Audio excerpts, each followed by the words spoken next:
Can I just preface by saying it's not a good idea to run on a trail at night? Okay, maybe that's pretty obvious, but being naive, you don't really think about things going wrong. After all, if you're like me, you love to give people the benefit of the doubt. This occurred a year ago, when I just started getting back into running long distance.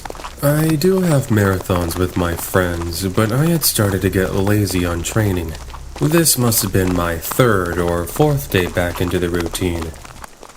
However, instead of my normal run, which was in the morning, I had to move it till later in the evening because I had to cover for a coworker at my job.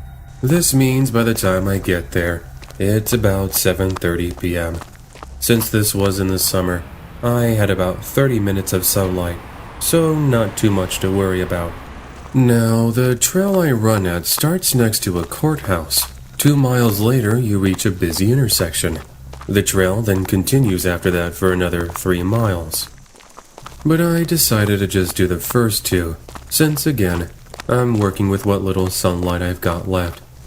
During those first 2 miles, I saw a couple of runners and even people on bicycles, and I gave them a friendly smile and a hello as they went about their night. When I reached that 2-mile marker I mentioned, I decided to take a quick break to stretch and grab some water from a nearby water fountain. Here's when things got sort of creepy.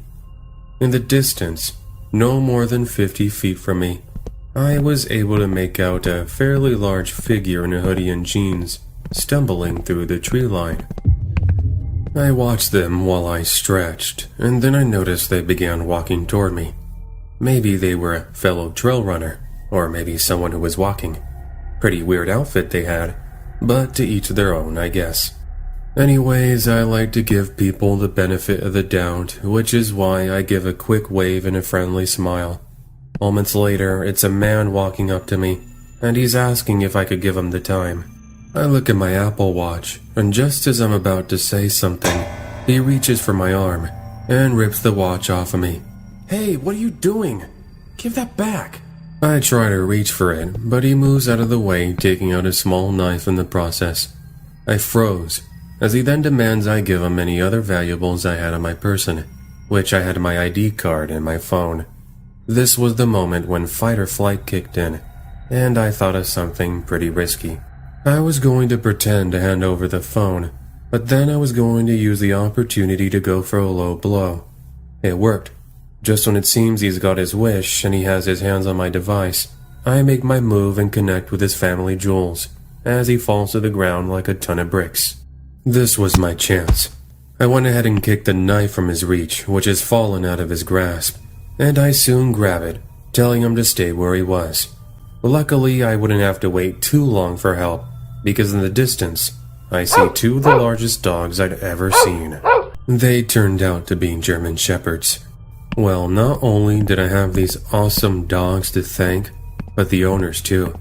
One was an active police officer, while the other was a Marine, and both were friends going out for a late night run. Anyways, I won't keep you in suspense any longer, but pretty much to sum things up, the guy ended up running away, albeit limping.